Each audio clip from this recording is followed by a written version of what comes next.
నమస్తే, welcome to NH media. ముందుగా headlines.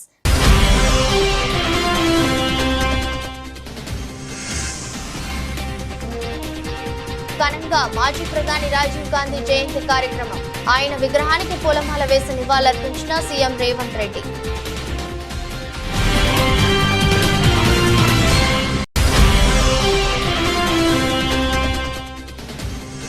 వైద్యుల రక్షణ కోసం నేషనల్ టాస్క్ ఫోర్స్ ఏర్పాటు చేసిన CJI ధర్మాసనం 3 వారాల్లో మధ్యంతర నివేదిక ఇవ్వాలని ఆదేశించిన సుప్రీం బెంచ్.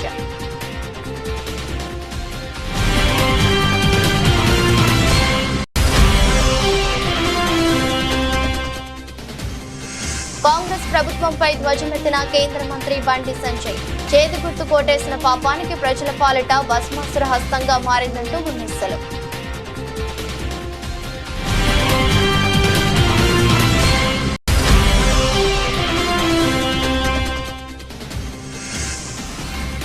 భావోద్వేగంతో కంటతడి పెట్టుకున్న అమెరికా అధ్యక్షుడు. పార్టీ సదస్సులో ట్రంప్పై విమర్శలు.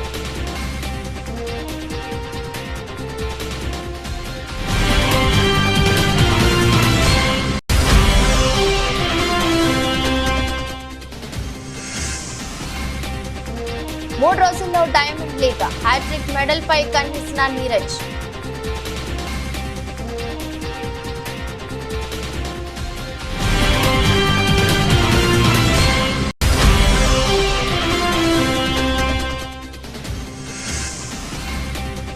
అంతర్జాతీయ మార్కెట్లలో నిరాశజనక ట్రేడింగ్. కుదుపులకు లోనైన భారత స్టాక్ మార్కెట్ సూచీలు.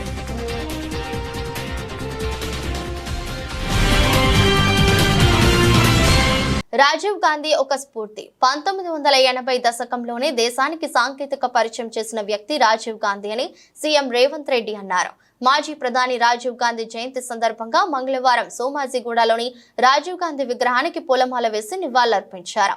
ఈ సందర్భంగా ఆయన మాట్లాడుతూ, గాంధీజీ స్ఫూర్తితో రాజ్యాంగ సవరణ ద్వారా పంచాయతీరాజ్ వ్యవస్థను మరింత బలోపేతం చేశారు. మహిళలు రాజకీయాల్లో రాణించేందుకు ఆయన ఎన్నో సంస్కరణలు తీసుకొచ్చారని పేర్కొన్నారు. సచివాలయం ఎదురుగా రాజీవ్ గాంధీ విగ్రహం ఏర్పాటు చేస్తామని స్పష్టం చేశారు. డిసెంబర్ 9న సచివాలయం లోపల తెలంగాణ విగ్రహం ఏర్పాటు చేసే బాధ్యత మాదని పేర్కొన్నారు.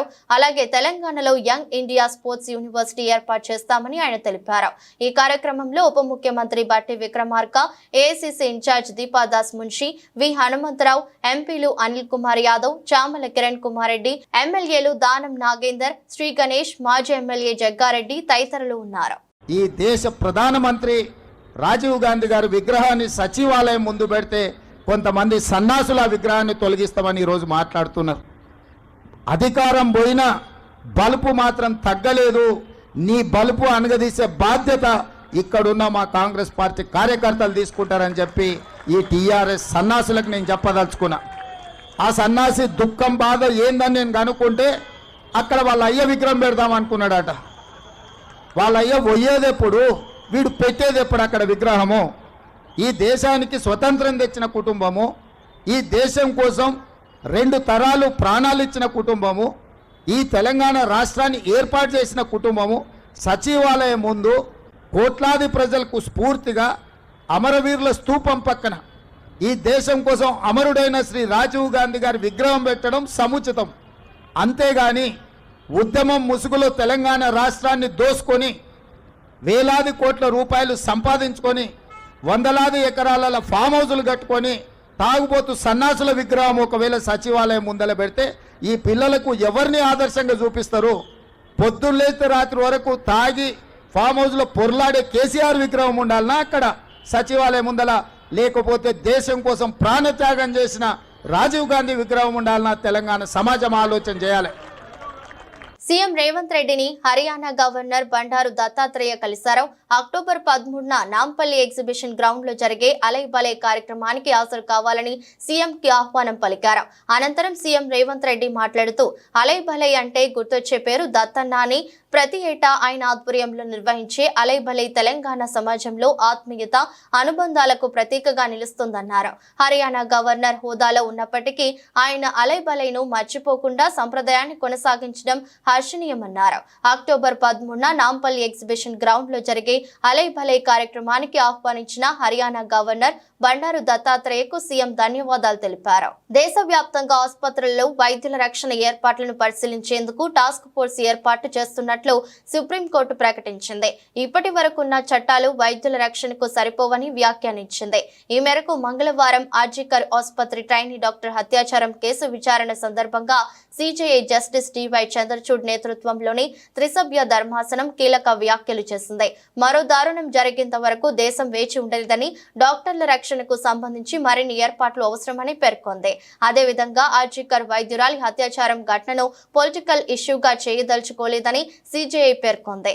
హత్యాచారం ఘటనకు నిరసనగా శాంతియుతంగా ఆందోళన చేస్తున్న వారిపై పోలీసు బలగాలతో అణిచివేసే ప్రయత్నం చేయొద్దంటూ పశ్చిమ బెంగాల్ సర్కారుకు సూచించింది. సిజేఐ నేతృత్వంలోని ఈ ధర్మాసనంలో justice JB Pardiwala, justice Manoj Mishra సభ్యులుగా ఉన్నారు. ఆసుపత్రుల్లో వైద్యుల రక్షణ ఏర్పాట్ల పరిశీలనకు ఏర్పాటు చేసిన టాస్క్ ఫోర్స్ కు సర్జన్ వైస్ అడ్మిరల్ ఆర్ సరైన నేతృత్వం వహిస్తారని సుప్రీంకోర్టు పేర్కొంది. Doctor D Nageswara Reddy, doctor M Srinivas, doctor Pratima Murthy, doctor Govardhan Dutt puri, doctor Soumitra Rawat, Delhi AIIMS professor Anitha సెక్సానా, Mumbai medical college dean professor పల్లవి సప్రే, AIIMS neurology doctor Padma Srivastav ఈ టాస్క్ ఫోర్స్ లో సభ్యులుగా ఉంటారని అత్యున్నత న్యాయస్థానం ప్రకటించింది. ఈ టాస్క్ ఫోర్స్ కు ఎక్స్ అఫీషియా మెంబర్లుగా కేంద్ర కేబినెట్ సెక్రటరీ, కేంద్ర హోంశాఖ కార్యదర్శి, కేంద్ర ఆరోగ్య శాఖ కార్యదర్శి, national medical commission chairperson, national board of examiners president ఉంటారని సుప్రీంకోర్టు వెల్లడించింది. 3 నెలల్లో మధ్యంతర నివేదిక అందజేయాలని టాస్క్ ఫోర్స్ ను ఆదేశించింది. తప్పిపోయి చేతి గుర్తుకు ఓటు వేసిన పాపానికి కాంగ్రెస్ ప్రభుత్వం ప్రజల పాలిట బాస్మాసుర హస్తంగా మారిందని కేంద్ర హోంశాఖ సహాయ మంత్రి బండి సంజయ్ కుమార్ ధ్వజమెత్తారు. కేంద్ర మంత్రిగా బాధ్యతలు చేపట్టాక తొలిసారి పెద్దపల్లి జిల్లా గోదావరి కనిలోని తన నివాసానికి వచ్చిన బండి సంజయ్ కుమార్ కు బీజేపీ ఎస్సీ మోర్చా జాతీయ కార్యదర్శి కుమార్ ఘన స్వాగతం పలికారు. అనంతరం మీడియాతో మాట్లాడారు. గత 8 నెలల్లో కాంగ్రెస్ పార్టీ మహిళలు, నిరుద్యోగులు, రైతులు, విద్యార్థులకు పెద్ద ఎత్తున బాకీ పడిందన్నారు. 6 గ్యారంటీలను అమలు చేసేదాకా కాంగ్రెస్ ను విడిచిపెట్టే ప్రసక్తే లేదని, వెంటపడి తిరుగుతామని హెచ్చరించారు. కమల పువ్వు మీద పోయాల్సిన ఓటు తప్పిదారి ఆ చేయి గుర్తు మీద చేస్తే ఆ చేయే భస్మాసుర హస్తంగా మారింది తెలంగాణ ప్రజలు. ఏదో ఇది ఒడ్డునవాడేది ఒడ్డుపడ్డ చేపలు లెక్క కొట్లాడుకుని ఇద్దరు కాంగ్రెస్ పార్టీ పరిస్థితి ఉండే ఒకటేసారి అధికారాన్ని రాగానే ఇప్పుడు దోసుకుంటూ స్టార్ట్ చేశారు. 6 గ్యారెంటీల విషయంలో చర్చనే లేదు. ఇక 6 గ్యారెంటీ విషయంలో అద్దాల మెడలో కూర్చొని రుణమాఫీ చేస్తామంటున్నారు. నేను మళ్ళా విజ్ఞప్తి డిమాండ్ చేస్తున్నా, రుణమాఫీ విషయంలో మీరు శ్వేతపత్రం విడుదల చేయండి. ఎన్ని లక్షల మంది రైతులకు బ్యాంకులు రుణాలు ఇచ్చినాయి ఈ 10 సంవత్సరాలు? ఎన్ని లక్షల మంది రైతులకు బ్యాంకులు రుణాలు ఇచ్చినాయి? బ్యాంకు లెక్కేంది, మీ లెక్కేంది? మీరు ఎన్నికలో ఇచ్చినటువంటి హామీ ఏంది, ఎన్నికల తర్వాత ఇచ్చిన హామీ ఏంది, ఇప్పుడు చేస్తున్నది? ఇదే కాంగ్రెస్ పార్టీ సోనియమ్మ పేరు చెప్పుకొని, అంతకుముందు ఇంద్రమ్మ పేరు చెప్పి కుంభం వచ్చారు, ఇప్పుడు సోనియమ్మ స్టార్ట్ చేసేది. ఇక సోనియమ్మ పేరు చెప్పి సోనియమ్మ బర్త్డే సందర్భంగా 40,000 కోట్ల రూపాయలు మేము మాఫీ చేస్తాం రుణాలు. ఇది ఎవరు? కాంగ్రెస్ పార్టీ చెప్పిందే. ఇది సోనియమ్మ బర్త్డే చెప్పండి. సోనియమ్మ బర్త్డే అయిపోయింది. మరి 40,000 కోట్ల రూపాయల బడ్జెట్ పెట్టాలి కదా శాసనసభలో. ఎంత పెట్టారు? 27,000 కోట్ల రూపాయలు పెట్టారు. సరే, 27,000 కోట్ల రూపాయలు పెట్టారు. మరి ఖర్చు పెట్టింది ఎంత అంటే 16,000 కోట్ల రూపాయలు అంటున్నారు. కేంద్రంతో భాగస్వామి అయి ఉండి చంద్రబాబు ఎందుకు పోలవరానికి నిధులు తీసుకుని రాలేకపోతున్నారని ఏపీ పిసిసి మాజీ అధ్యక్షుడు శైలజానాథ్ ప్రశ్నించారు. అనంతపురం జిల్లా కాంగ్రెస్ పార్టీ కార్యాలయంలో రాజీవ్ గాంధీ జయంతి వేడుకల్లో ఆయన పాల్గొన్నారు. కాంగ్రెస్ పార్టీ నాయకులు, కార్యకర్తలతో కలిసి ఆయన రాజీవ్ గాంధీ విగ్రహానికి నివాళులర్పించారు. అనంతరం శైలజానాథ్ మీడియాతో మాట్లాడుతూ ఆధునిక సాంకేతిక భారతదేశంగా మార్చిన వ్యక్తి రాజీవ్ గాంధీ అని కొనియాడారు.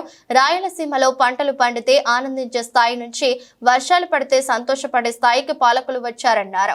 అనంతపురం జిల్లాలో జూన్ నెలాఖరికి 4 లక్షల హెక్టార్లలో వేరుశనగ పంటను వేయాల్సి ఉండగా కేవలం 80,000 హెక్టార్లలో మాత్రమే పంటలు సాగు చేశారన్నారు. జిల్లాలోని రైతులను ఆదుకోవడానికి రాష్ట్ర ప్రభుత్వం దగ్గర ప్రత్యేక ప్రణాళిక ఉందా, ఎంత నిధులు కేటాయించారో ప్రజల ముందు పెట్టవాలని డిమాండ్ చేశారు. పాలక వర్గాలు తీసుకొచ్చాయి, పాలక పార్టీలుగా ఉన్న ఇద్దరు కూడా ఒక 5 రోజులు 6 రోజులు లాంటి వారం రోజుల పాటు తుంగభద్ర గేటు కొట్టుకుపోవడాన్ని నడిపించారు. ప్రభుత్వాలన్నీ కూడా కంటిన్యూస్గా పనిచేస్తూ ఉంటాయి. ఒకరి మీద ఒకరు నెపం నెట్టుకునే ప్రయత్నం చేశారు. నేను వీళ్ళకి స్పష్టంగా చెప్పేది ఒకటే, ఎవరి అసలుకి మీరు నీళ్లు తెమ్మంటే మీరు కొట్లాడుకుంటా, తుంగభద్ర బోర్డు యాజమాన్య సంస్థ ఒకటి ఉంటుంది. కర్ణాటక ఆంధ్ర ప్రభుత్వాల యొక్క ఆజమాయిషి అన్ను ఈ 2 ప్రభుత్వాల యొక్క పార్టిసిపేషన్తో అది పనిచేస్తూ ఉంటుంది. తుంగభద్ర నీళ్ళు వచ్చే ముందే వివిధ ప్రాంతాల్లో దాని గేట్లు ఎట్లున్నాయి, తూములు ఎట్లున్నాయి, కాలువ సజావుగా ఉందా లేదా, ఎక్కడైనా చెట్లు విరిగాయా, ఎక్కడైనా గట్లు కింద పడ్డాయని చూసుకోవాల్సిన బాధ్యత ప్రభుత్వాల పైన ఉంటుంది. కనుక దయచేసి అనంతపురం జిల్లా ఆకలిని, లేదా అనంతపురం జిల్లా అన్నదాత యొక్క బాధను మీరు రాజకీయాల్లో వాడేది కాకుండా తుంగభద్ర నీటిని సజావుగా ఇక్కడ తీసుకురమ్మని నేను కోరుతా ఉన్నాను. తుంగభద్ర నీళ్ళొక్కటే అనంతపురం జిల్లాకు అష్యూర్డ్ వాటరు, నికర జలాలు ఏవైనా ఉన్నాయంటే అది హెచ్ఎల్సీలు తప్ప ఇంకొకటి కాదన్న సంగతి అందరికీ తెలిసిన అంశమే. అది దాదాపు 130 టీఎంసీల సామర్థ్యంతో కట్టబడ్డ తుంగభద్ర డ్యాం పూడికతో 100 టీఎంసీలకు అటు ఇటు చేరితే దాంట్లో కర్నూలు పోయే కాలువకి, అట్లాగే కర్ణాటకలో ఉన్న కాలువలకు పోగా మనకి 25, 28, 30 మిగిలితే సరిగ్గా వస్తే దాన్ని సజావుగా పంపిణీ జరిగితే అనంతపురం జిల్లాలో పండేది కేవలం 1,45,000 కొద్దిగా ఎక్కువ ఉన్న ఎకరాలు తప్ప ఇంకోటి కాదన్న సంగతి నేను అధికారులకి, ఎవరు పరిపాలిస్తుంటే వాళ్ళకి తెలియజేస్తా ఉన్నాను. మీకు తెలిసి విషయం. రైతు రుణమాఫీలో కాంగ్రెస్ సర్కార్ విఫలమైందని మాజీ మంత్రి బీఆర్ఎస్ ఎమ్మెల్యే జగదీష్ రెడ్డి విమర్శించారు. అందరికీ రుణమాఫీ చేయలేదని మంత్రులే చెప్తున్నారన్నారు. ఇప్పటి వరకు రుణమాఫీ లబ్ధిదారుల సంఖ్య స్పష్టంగా చెప్పట్లేదని ఆగ్రహం వ్యక్తం చేశారు. హైదరాబాద్ తెలంగాణ భవన్ లో ఆయన మీడియాతో మాట్లాడారు. తెలంగాణ రైతులకు సీఎం రేవంత్ క్షమాపణ చెప్పాలని డిమాండ్ చేశారు. అలాగే సెక్రటేరియట్ ముందు రాజీవ్ గాంధీ విగ్రహం ఏర్పాటు చేయడంపై జగదీష్ రెడ్డి స్పందిస్తూ అసలు రాజీవ్ గాంధీ అనే ఆయనకు తెలంగాణ పదం తెలుసా అని ప్రశ్నించారు. ఎప్పుడైనా ఆయన ఉపన్యాసాలలో ఎక్కడైనా తెలంగాణ పదాన్ని ఉచ్చరించడం చూపిస్తారా? ఎమ్మెల్యే జగదీష్ రెడ్డి నిలదీశారు. గట్టిగా నుంచి 1200 మంది రైతులు ఉంటే సొసైటీలో ఒక్కరికి కూడా మాఫీ కాలేదు అని అక్కడ అధికారి వాళ్ళు పోతే అసలు ఇంకా మొదలు పెట్టలేదు సొసైటీలకు అని చెప్పిండట. చాలా ఆశ్చర్యంగా ఉంది. చాలా సొసైటీలలో మేము వెళ్ళి అడిగిన చోట, సార్ మా సొసైటీలో 2000 ఉంటే 300 మందికి అయింది, 400 మందికి అయింది అని చెప్తున్నారు. మా గ్రామంలో 700 ఖాతాలు ఉంటే ఇప్పటివరకు 150 మందికి అయింది. తెలంగాణ ఆత్మలేనులు వచ్చి కూర్చున్నారు, తెలంగాణ ద్రోహులు వచ్చి కూర్చున్నారు అక్కడ. అది దురదృష్టం. తెలంగాణ ద్రోహులు వచ్చి కూర్చున్నారు, దురదృష్టం. తెలంగాణ ఆత్మలేని వాళ్ళు, తెలంగాణ ఉద్యమ సంబంధం లేని వాళ్ళు, తెలంగాణ ఆకాంక్షలు తెలియని వాళ్ళు వచ్చి కూర్చోవడం వల్ల ఇది జరుగుతుంది. ఏమిటికండి రాజీవ్ గాంధీ? అసలు రాజీవ్ గాంధీ అనే ఆయనకు తెలంగాణ పదం తెలుసా? ఎప్పుడైనా ఆయన ఉపన్యాసాలలో ఎక్కడైనా ఆయన జీవితకాలంలో తెలంగాణ పదాన్ని ఉచ్చరించినట్టు ఎక్కడైనా చూపిస్తారా? తెలంగాణకు ఆయన ప్రత్యేకంగా ఏమైనా నిధి ఇచ్చిపోయింది ఏమంటే చూపిస్తారా? తెలంగాణకు ఆయన పీరియడ్లో ఏమైనా ఒక ప్రత్యేకమైన అభివృద్ధి కార్యక్రమమో ఇంకేమైనా పథకం ఇచ్చింది ఏమైనా చూపిస్తారా? ఎట్లా రిలేటెడ్ తెలంగాణకి? మేము రాజకీయ కక్ష సాధింపుల్లో ఉండకూడదు, గత ప్రభుత్వం ఏదో పెట్టుకోనియండి అని చెప్పి దేని జోలి పోలే. మేము వాస్తవానికి ఆనాడే ఉద్యమకారులు కాసు బ్రహ్మానంద రెడ్డి గారి విగ్రహం పీకేస్తాము అని చెప్పేసి పోయినారు. పోతే కూడా కేసీఆర్ గారు కంట్రోల్ చేసి అట్లాంటి పిచ్చి పనులు మనం చేయొద్దు, మనం ఏదో వెంజెన్సీతో ఉన్నట్టు ఉండకూడదు, గతంలో పెట్టినరు వాళ్ళు ఆ రోజులు ఉన్న వాటిని బట్ గౌరవిస్తాం మనం అని చెప్పి వదిలేసాం. చాలామంది ట్యాంక్ బండి మీద ఉన్న విగ్రహాలు కూడా కొడతాను పోయాను. ఇప్పుడు పదవులు పొందుతున్న పెద్ద ఉద్యమకారులే వాళ్ళు మాట్లాడాలి. ఇప్పటిగా దీని మీద నేను స్ట్రైట్గా చెప్తా ఉన్నా, స్పష్టంగా కోదండరామ్ తన అభిప్రాయం చెప్పాలి. హరగోపాల్ గారు నేను ఉత్తరం రాసినారు రాహుల్ గాంధీకి, అది కరెక్ట్ కాదు, తెలంగాణ తల్లిది పెట్టండి అని చెప్పి. దాని మీద కోదండరామ్ కూడా చెప్పాలి ఏందో ఆయన అభిప్రాయం. అనకాపల్లి జిల్లా కోటవురట్ల మండలం కైలాసపట్నంలో జరిగిన ఫుడ్ పాయిజన్ సంబంధించి అనకాపల్లి జిల్లా ఎస్పీ దీపికా పటేల్ మీడియా సమావేశం నిర్వహించారు. ఈ సందర్భంగా ఎస్పీ దీపికా పటేల్ మాట్లాడుతూ ఫుడ్ పాయిజన్ కేసుకు సంబంధించి అనాథ శరణాలయాన్ని నడుపుతున్న పరిశుద్ధాత్మ అగ్నిస్తుతి ఆరాధన trust chairman Kiran Kumar arrest చేసి అతనిపై పిఎన్ఎస్ 105 సెక్షన్ కింద కేసు నమోదు చేస్తామని అన్నారు. అనధికారికంగా నిర్వహిస్తున్న ట్రస్ట్ అనాథ శరణాలయాన్ని నడుపుతున్న మిగతా వారిని కూడా అరెస్టు చేస్తామని, ఫుడ్ పాయిజన్ కేసులో 86 పిల్లలు కలుషిత ఆహారం తినగా 3 చిన్నారులు మృతి చెందారని, మరో 35 మంది హాస్పిటల్లో చికిత్స పొందుతున్నారని తెలిపారు. వీరిలో ఒక చిన్నారి పరిస్థితి విషమంగా ఉందని కూడా తెలిపారు. ట్రస్ట్ పెట్టి పాసా ట్రస్ట్ పరిశుద్ధత అగ్నిస్తుతి ఆరాధన సమితి అని ఒకటి పెట్టి ఆ ట్రస్ట్ కింద ఇది ఒక హాస్టల్ నడుపుతున్నారు. ఈ హాస్టల్లో మన ట్రైబల్ ఏరియాస్ నుంచి పిల్లల్ని తీసుకొచ్చి అక్కడ ఉండి వాళ్ళని స్కూల్స్కి పంపించేవాళ్ళు. ఇలాంటి 86 పిల్లలు మన ఈ హాస్టల్లో ఉండేవాళ్ళు.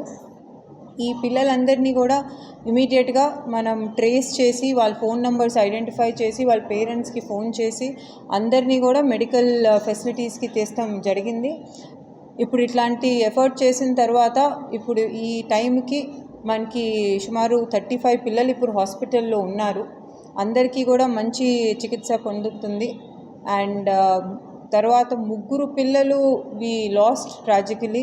2 పిల్లలు చింతపల్లి మండలంలో, ఒక child from Koyyuru mandal have lost their life. ఇది జరిగింది ఎట్లా అంటే సాటర్డే ఈ పిల్లలందరికీ కూడా డొనేషన్లో ఇచ్చిన ఫుడ్ ఏదైతే మార్నింగ్ అరౌండ్ 9 o'clock కుక్ చేశారో ఆ ఫుడ్ ఆఫ్టర్నూన్ లంచ్ టైంకి మిగిలిపోయిన ఫుడ్ వాళ్ళకి డొనేషన్లో ఇచ్చారు. ఆ ఫుడ్ నుంచి ఆ పిల్లలకి రాత్రి డిన్నర్లో పెట్టారు. ఆ ఫుడ్లో కొంచెం డికే ఆర్ కంటామినేటెడ్ ఫుడ్ తినటం వల్ల ఈ పిల్లలకి ఫుడ్ పాయిజనింగ్ జరుగుతుంది అని మనం ప్రిలిమినరీగా అనుకుంటున్నాము. ఆ పిల్లలు నెక్స్ట్ డే మార్నింగ్కి వాళ్ళకి వామిటింగ్స్ అలాంటి ప్రాబ్లమ్స్ మొదలైనవి. దాని తర్వాత ఆ పిల్లలకి చికిత్స ఇప్పించకుండా వాళ్ళని వాళ్ళ పేరెంట్స్ని పిలిపించేసి వాళ్ళ విలేజెస్కి ఏ అయితే ఏజెన్సీ ఏరియాలో ఉన్న విలేజెస్ ఉన్నాయో అక్కడికి పంపించేశారు. సో దానివల్ల ఆ పిల్లల సిచ్యువేషన్ ఎంత సీరియస్ అయిపోయి ఇలాంటి పరిస్థితి వచ్చింది. సో ఇలా చేసినందుకు ఎవరైతే ఆ ట్రస్ట్ నడిపే అతను కిరణ్ కుమార్ అనే అతను ఉన్నారో అతని మీద మనం culpable homicide not amounting to murder అంటే 304 Part 2 పాత ఐపీసీలో ఇప్పుడు 105 BNS సెక్షన్లో కేసు నమోదు చేసి అతన్ని అరెస్ట్ చేశాం. ఆల్రెడీ అతన్ని అరెస్ట్ చేస్తాం జరిగింది. ఇంకా దీంట్లో ఇంకా కూడా దర్యాప్తు చేసి అతనితో పాటు అతన్ని ఈ హాస్టల్ నడుపుతంలో ఎవరైనా సహకరించుంటే వాళ్ళని కూడా ఫర్దర్ అరెస్ట్ చేస్తాము. కలకత్తా ఘటనలు దోషులకు ఉరిశిక్ష వేయాలని ఎమ్మెల్యే సతీమణి ప్రతిమ మాజీ మేయర్ కటారి హేమలత డిమాండ్ చేశారు. సోమవారం రాత్రి చిత్తూరు నగరంలోని గాంధీ విగ్రహం వద్ద కలకత్తాలో మహిళా వైద్యురాలు మృతికి సంతాపం తెలుపుతూ జన విజ్ఞాన వేదిక సమతా విభాగం ఆధ్వర్యంలో క్రొవ్వొత్తుల ప్రదర్శన చేపట్టారు. ఈ సందర్భంగా మాట్లాడుతూ భారతదేశంలో రోజురోజుకి మహిళలపైన హత్యలు అత్యాచారాలు పెరిగిపోతున్నాయన్నారు. గతంలో తెలంగాణలో ఇదే విధమైన ఘటన జరిగినప్పుడు అప్పటి ముఖ్యమంత్రి కేసీఆర్ దోషులను ఎన్కౌంటర్ చేసిన ఘటనను గుర్తు చేశారు. ప్రస్తుతం జరిగిన సంఘటనలో కూడా దోషులకు ఉరిశిక్ష వేయాలని డిమాండ్ చేశారు. మళ్లీ ఇలాంటివి పునరావృతం కాకుండా చర్యలు చేపట్టాలన్నారు. మన ఇండియాలోనే ఎక్కువగా ఈ ఘటనలు జరుగుతున్నాయి. అలాగే లాస్ట్ 4 years బ్యాక్ చూస్తే తెలంగాణలో ఇలాగే రాలీ డ్రైవర్లు ఒక అమ్మాయిని ఇలా చేస్తే కేసీఆర్ గారు వెంటనే సూసైడ్ ఎన్కౌంటర్ చేయండి అందరినీ అని చెప్పేశారు. అలా జరిగింది. ఇప్పుడు కూడా కలకత్తాలో జరిగింది కదా, సేమ్ మమతా బెనర్జీ గారు కూడా అలాగే చెప్పారు. ఎందుకు చేయట్లేదు అనేది ఇంకా అర్థం తీవ్రంగా ఖండిస్తున్నాము. ఇలా సంఘటనలు జరగకుండా చూసుకోవాలని పోలీసుల బాధ్యత. అలాగే రక్షణ, అమ్మాయిలకు అసలు రక్షణే లేదు. బయటికి వెళ్ళాలంటే మహిళలందరూ చాలా భయపడుతున్నారు. చూస్తున్నాం కదా మనము. ఇవాళకి ఇప్పటికే చాలా జరిగాయి. అలాగే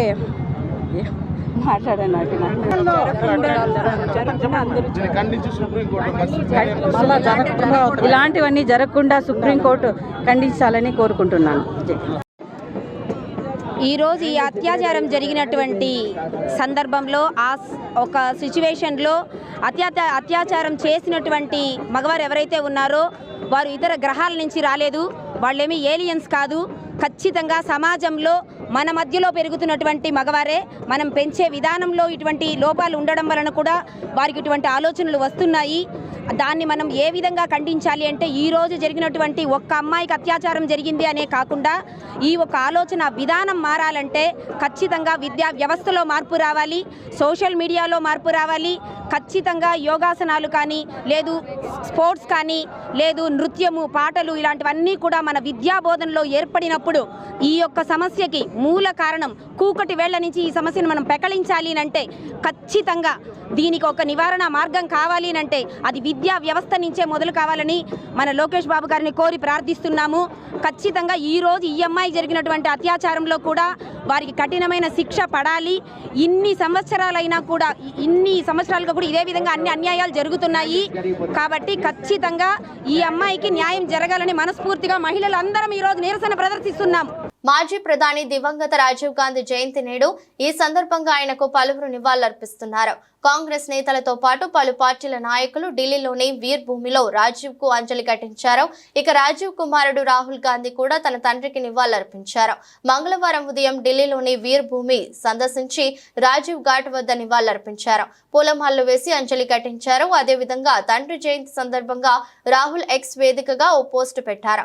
దయగల వ్యక్తిత్వం, సహృదయత, సద్భావనకు ప్రతిరూపం. పాప, మీరు చెప్పిన పాఠాలే నాకు స్ఫూర్తి. భారతదేశం కోసం మీరు కన్న కలలు నా సొంతం. నేను వాటిని నెరవేరుస్తాను అంటూ ఎక్స్ లో రాసుకొచ్చారు. మరోవైపు ప్రధానమంత్రి నరేంద్ర మోదీ సైతం మాజీ ప్రధానికి నివాళులర్పించారు. ఈ మేరకు ఎక్స్ వేదికగా పోస్టు పెట్టారు. మాజీ ప్రధానమంత్రి రాజీవ్ గాంధీ జయంతి సందర్భంగా ఆయనకు నివాళులు అని పేర్కొన్నారు. కాంగ్రెస్ అధ్యక్షుడు Mallikarjuna Kharge, Congress parliamentary party chairperson Sonia Gandhi, Jayaram Ramesh సహా పలువురు నాయకులు రాజీవ్ గాంధీకి సోషల్ మీడియా ద్వారా నివాళులర్పించారు. ఢిల్లీ లిక్కర్ పాలసీ కేసులో జైలు పాలైన బీఆర్ఎస్ ఎమ్మెల్సీ కవితకు కోర్టులో మళ్లీ చుక్కెదురైంది. ఆమె దాఖలు చేసిన బెయిల్ పిటిషన్ ను సుప్రీంకోర్టు వాయిదా వేసింది. వచ్చే మంగళవారం విచారణ జరుపుతామని ప్రకటించింది.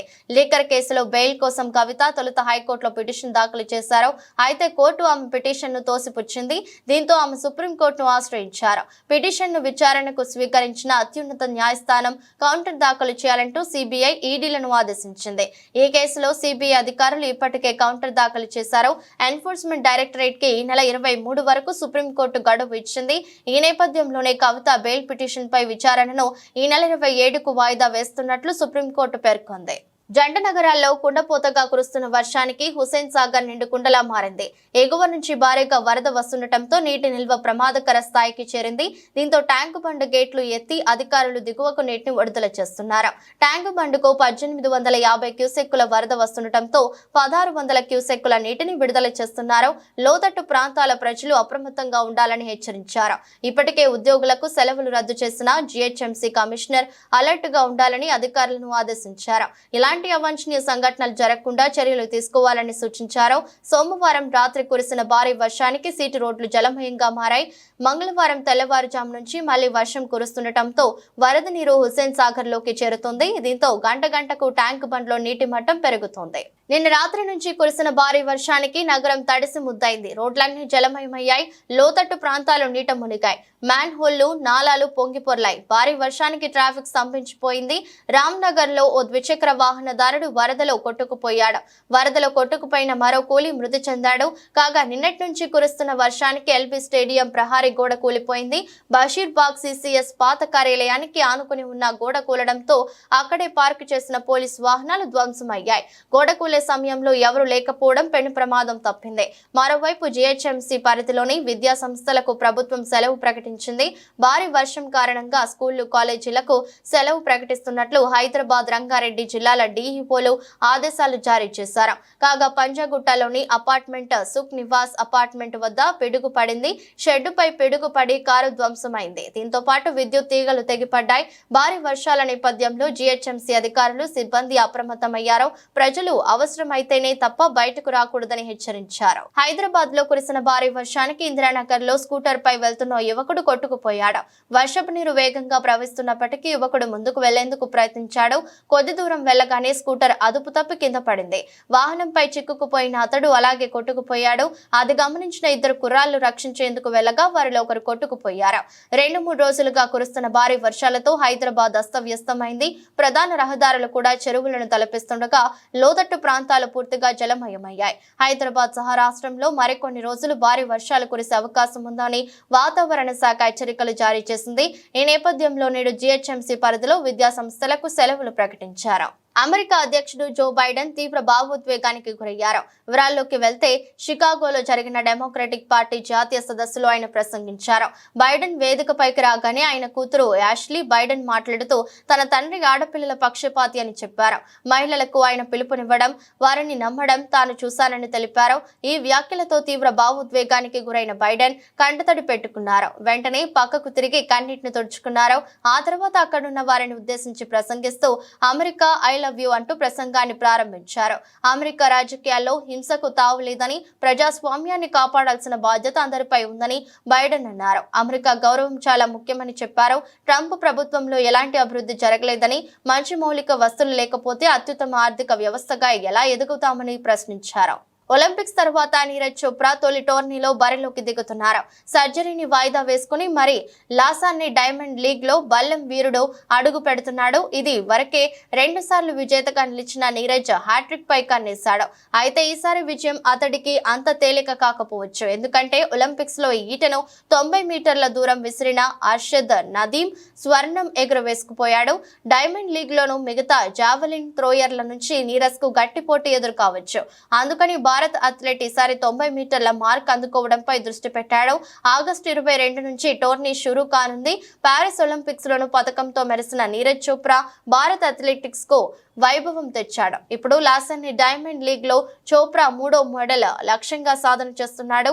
ఈ లీగ్ లో నీరజ్ కు గొప్ప రికార్డు ఉంది. మొదటిసారి 2022లో ఈటను 89.08 మీటర్ల దూరం విసిరిన నీరజ్ విజేతగా నిలిచాడు. మరుసటి ఏడాది కూడా జోష్ చూపిస్తూ బల్లెంను 87.66 మీటర్ల దూరం విసిరి టైటిల్ నిలబెట్టుకున్నాడు. ఒలింపిక్ మెడల్ ఉత్సాహంతో ముచ్చటగా 3వ టైటిల్ కొల్లగొట్టేందుకు నీరజ్ సిద్ధమయ్యాడు. మరికొన్ని రోజుల్లో America federal open market committee నిర్ణయాలు వెలువడనున్న నేపథ్యంలో భారత స్టాక్ మార్కెట్ పై ఆ ప్రభావం కనిపించింది. మరోవైపు అంతర్జాతీయ మార్కెట్లు కూడా నిరాశజనకంగా ట్రేడింగ్ జరిపాయి. ఈ నేపథ్యంలో భారత్ స్టాక్ మార్కెట్ సూచీలు సెన్సెక్స్, నిఫ్టీ ఫ్లాట్ గా ముగిశాయి. ఇన్వెస్టర్లు ఆచితూచి వ్యవహరించారు. దాంతో సెన్సెక్స్ 12.16 పాయింట్ల నష్టంతో 80,426.68 వద్ద ముగిసింది. నిఫ్టీ 31.50 పాయింట్ల వృద్ధితో 24,572.65 వద్ద ముగిసింది. Shriram finance, Hindalco, LTI Mindtree, Bharat petroleum, Tata steel షేర్లు లాభాల బాటలో పయనించగా Axis bank, SBI life insurance, Mahindra and Mahindra, IndusInd bank, Bajaj auto షేర్లు నష్టాలు చవిచూశాయి. కాగా రూపాయితో డాలర్ మారకం విలువ 83.87గా ఉంది. వార్తలు ముగించే ముందు మరోసారి హెడ్లైన్స్.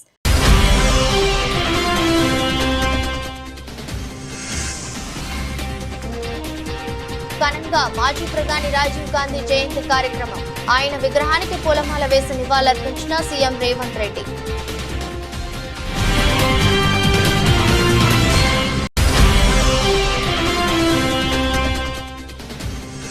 వైద్యుల రక్షణ కోసం నేషనల్ టాస్క్ ఫోర్స్ ఏర్పాటు చేసిన సిజేఐ ధర్మాసనం 3 వారాల్లో మధ్యంతర నివేదిక ఇవ్వాలని ఆదేశించిన సుప్రీం బెంచ్.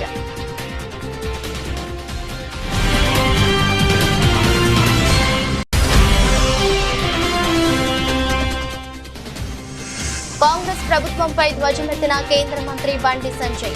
చేతి గుర్తు కోటేసిన పాపానికి ప్రజల పాలిట భస్మాసుర హస్తంగా మారిందంటూ విమర్శలు.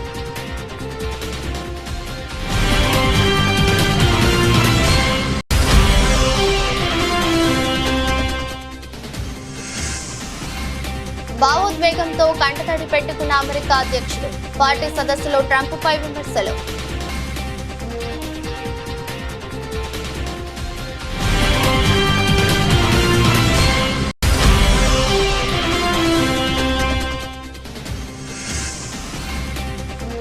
మూడు రోజుల్లో డైమండ్ లీగ్ హ్యాట్రిక్ మెడల్ పై కన్నేసిన నీరజ్.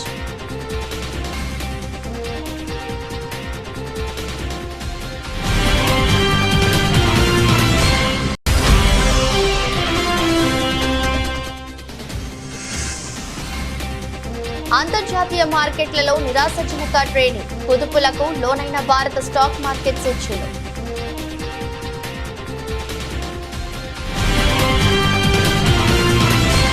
ఇదరస్ట్ బులెటిన్, మరో బులెటిన్లో మళ్ళీ కలుద్దాం. అంతవరకు సెలవు, నమస్కారం.